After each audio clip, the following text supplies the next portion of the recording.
নমস্কাৰ নতুন এটা ভিডিঅ'লৈ আপোনালোকক পুনৰ স্বাগতম জনাইছোঁ আজিৰ এই ভিডিঅ'ত ডিব্ৰুগড় ইউনিভাৰ্চিটিৰ পোষ্ট গ্ৰেজুৱেশ্যন এন্ট্ৰেন্সৰ বাবে কিদৰে আপোনালোকে অনলাইন যোগে আবেদন কৰিব পাৰিব সবিশেষ দেখুৱাই দিম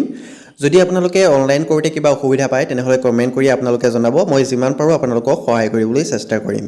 পোনপ্ৰথমতে আপোনালোকে চেনেলটো ছাবস্ক্ৰাইব কৰি লওক যদি মোৰ ভিডিঅ'সমূহ চাই আপোনালোক উপকৃত হৈছে তেনেহ'লে চেনেলটো ছাবস্ক্ৰাইব কৰিবলৈ নাপাহৰিব প্ৰথমতে আপোনালোকে ডিব্ৰুগড় ইউনিভাৰ্চিটিৰ যেটো অফিচিয়েল ৱেবসাইট হেতু আপোনালোকে যিকোনো এটা ব্ৰাউজাৰত আপোনালোকে লগইন কৰি লওক dibru.ac.in বুলি আপোনালোকে সাৰ্চ কৰিব পাৰে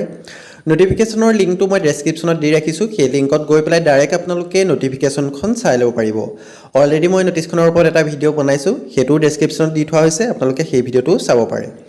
দেখিছে notification regarding Dibrugarh university post graduate entrance test DUPGET 2024 click here to online apply আপোনালোকে তাত গৈও আপোনালোকে আবেদন কৰিব পাৰিব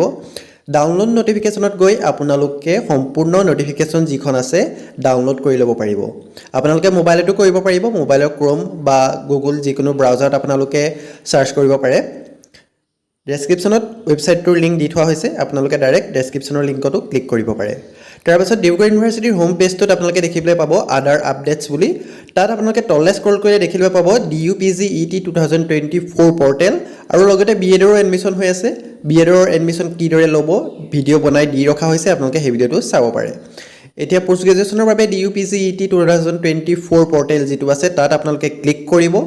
প্ৰথমতে আপোনালোকে ৰেজিষ্টাৰ কৰিব লাগিব যদি আপোনালোকে আগতে ৰেজিষ্টাৰ কৰি থৈছে তেতিয়াহলে আপোনালোকে ডাইৰেক্ট লগইন কৰি আপোনালোকে আবেদনটো কৰিব পাৰিব যিসকলে বিএডৰ কাৰণে ৰেজিষ্টাৰ কৰিছিলে তেওঁলোকে লগইন কৰিলেই হ'ব আৰু যিসকলে আগতে কেতিয়াও ৰেজিষ্টাৰ কৰা নাই তেওঁলোকে নতুনকৈ যেটো আছে নিউ এপ্লিকেন্ট ৰেজিষ্টাৰ সেই অপচনটোত ক্লিক কৰিব পোনপ্ৰথমতে আপোনালোকে ৰেজিষ্ট্ৰেচন ফৰ্মখন ফিল আপ কৰিব লাগিব তাত কেৱল আপোনাৰ নাম মোবাইল নাম্বাৰ আৰু এটা পাছৱৰ্ড সেট কৰিব লাগিব নামটো আপোনালোকে শুদ্ধকৈ ফিল আপ কৰিব মোবাইল নাম্বাৰটা দিব মোবাইল নাম্বাৰটো শুদ্ধকৈ ফিল আপ কৰিব যেহেতু তাত এটা OTP সেন্ড কৰা হ'ব এটা পাছৱৰ্ড আপোনালোকে সেট কৰি ল'ব আপোনাৰ নামটোৰ পাছত @123 তেনেদৰে এটা পাছৱৰ্ড সেট কৰিব তাৰ পাছত ৰেজিষ্টাৰ অপচনটোত ক্লিক কৰি দিব OTP টা যাব OTP টো ফিল আপ কৰি আপোনালোকে সাবমিট কৰি দিব তাৰ পাছত আপোনাৰ ৰেজিষ্ট্ৰেচনটো হৈ যাব পুনৰ আপোনালোকে লগইন কৰিব এইছে মোবাইল নাম্বাৰ পাছৱৰ্ড দি লগইন কৰিব যদি আপোনালোকৰ ৰেজিষ্ট্ৰেচন কৰোতে মোবাইল নাম্বাৰ অলৰেডি ৰেজিষ্টাৰ্ড বুলি দেখুৱাই তেতিয়া ফৰগট পাছৱৰ্ড কৰি পাছৱৰ্ডটো আপোনালোকে ৰিকভাৰ কৰি লগইন কৰি ল'ব পাৰে লগইন কৰাৰ পাছত আপোনালোকৰ ডেস্কবৰ্ডটো এইদৰে শো কৰিব দেখিছে আপোনালোকৰ প্ৰথমতে চাৰিটা ষ্টেপ ওপৰত থাকিব ফাৰ্স্ট ষ্টেপত আপোনালোকে নোটিফিকেশন কিখন চাব পাৰে নোটিছ যি আহিছে সেই নোটিছ কিখন ফাৰ্স্ট ষ্টেপত শো কৰিব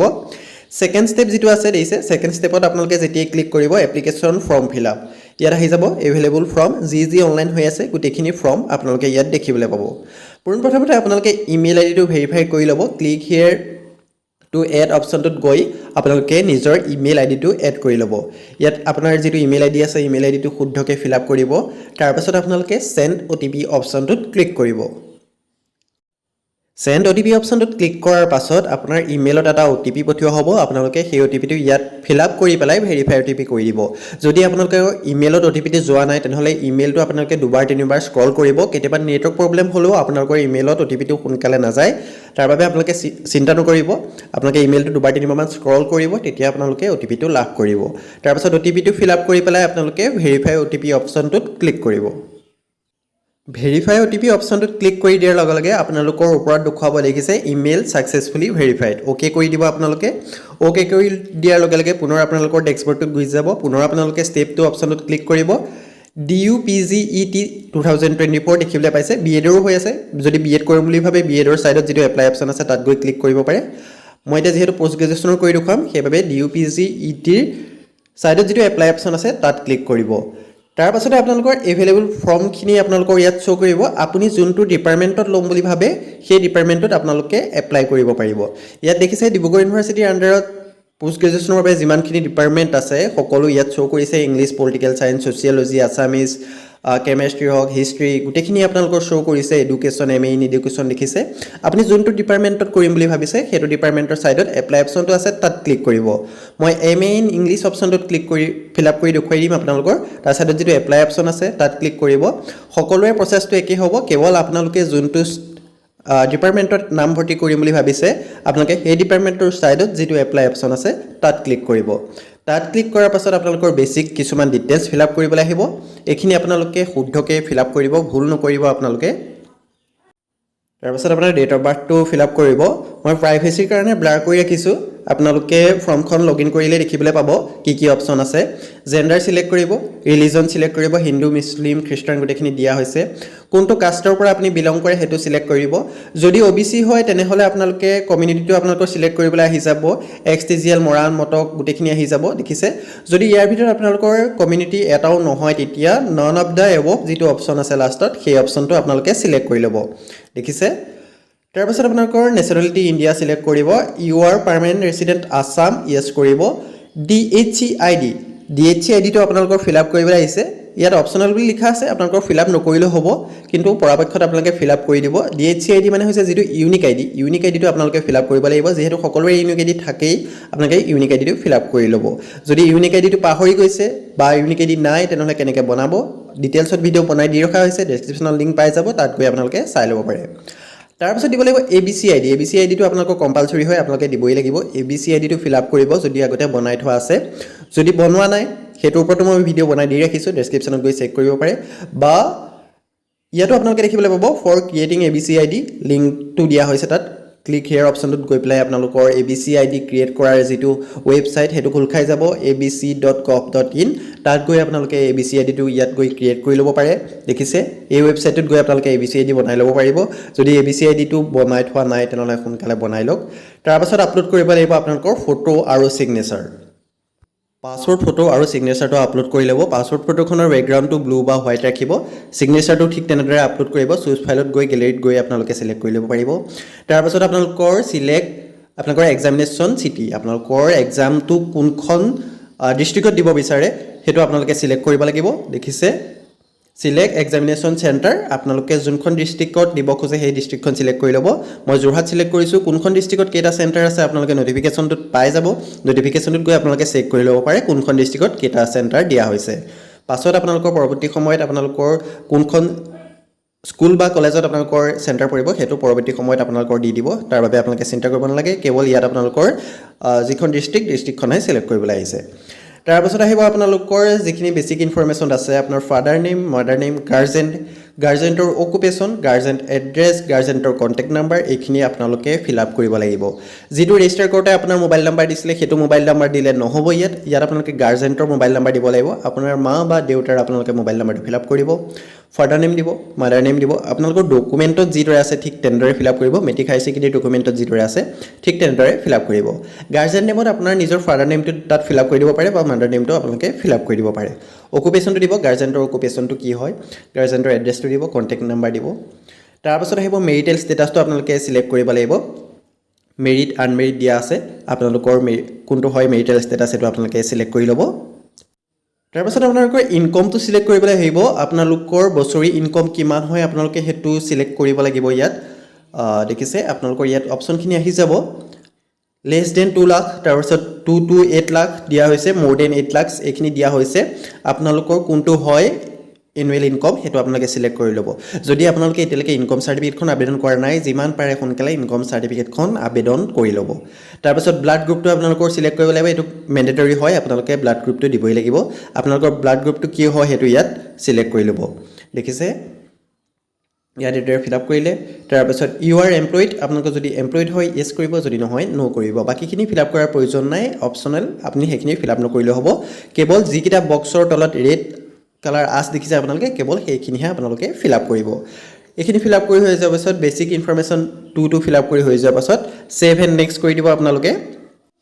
সেভ এণ্ড নেক্সট কৰি দিয়াৰ পাছত আপোনালোকৰ পাৰ্মানেন্ট এড্ৰেছটো ফিল আপ কৰিবলৈ আহিব এড্ৰেছত আপোনাৰ ভিলেজ নেমটো দিব তাৰ পাছত পোষ্ট অফিচ পুলিচ ষ্টেচন এইখিনিও আপোনালোকে ফিল আপ কৰিব পাৰে পিন কোডটো ফিল আপ কৰিব ষ্টেট আৰু ডিস্ট্ৰিক্টটো আপোনালোকে সিলেক্ট কৰি ল'ব